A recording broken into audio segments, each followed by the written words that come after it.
స్త్రీలకు ఋతుక్రమం అనేది దేవుడిచ్చిన గొప్ప వరం. ఇది సృష్టికి మూలం. ఎందుకంటే స్త్రీకి ఋతుక్రమం రాకపోతే ఆమె తల్లి అవ్వలేదు, సృష్టి ఆరంభమే అవ్వదు.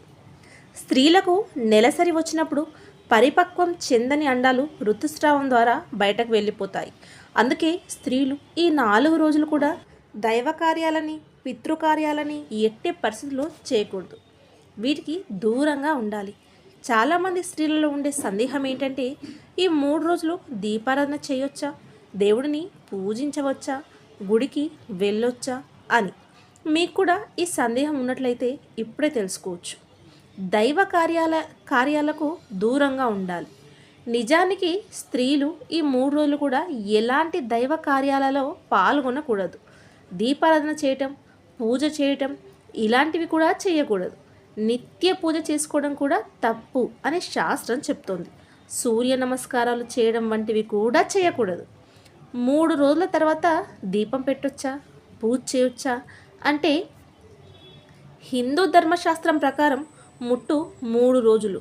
ఈ 3 రోజులు కూడా పైన చెప్పినట్టు ఎలాంటి వాటిని చేయకూడదు.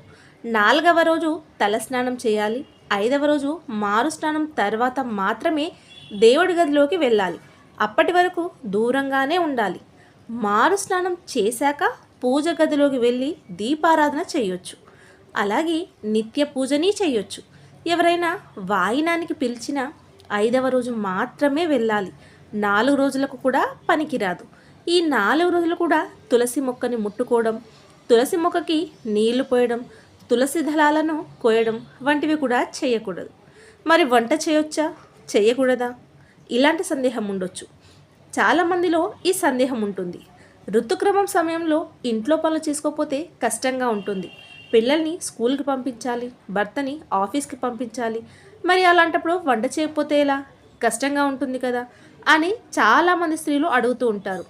అయితే నిజానికి వంట చేసుకోవడంలో తప్పు లేదు. తప్పనిసరి అయినట్లయితే ఖచ్చితంగా వంట చేసుకోవచ్చు.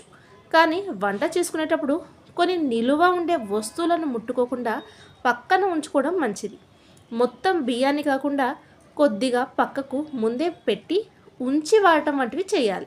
అలా కాకుండా అంతా బియ్యాన్ని తాకితే బియ్యానికి దోషం ఉంటుంది.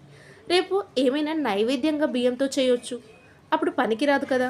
అందుకని ముందే కొంచెం నిల్వ ఉండే వస్తువుల్ని పక్కకు పెట్టుకొని వంట చేసుకోవాలి.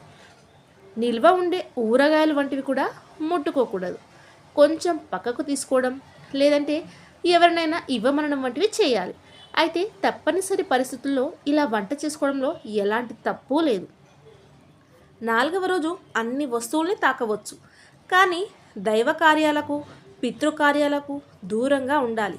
అలాగే దీపారాధన కూడా చేయకూడదు. 5వ రోజు నుంచి యథావిధిగా పూజ చేసుకోవచ్చు.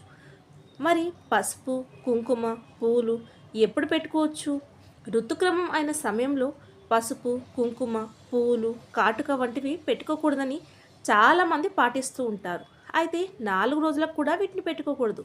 5వ రోజు మారు స్నానం చేసిన తర్వాత మాత్రం పసుపు, కుంకుమ, కాటుక, పూలు వంటివి పెట్టుకోవచ్చు.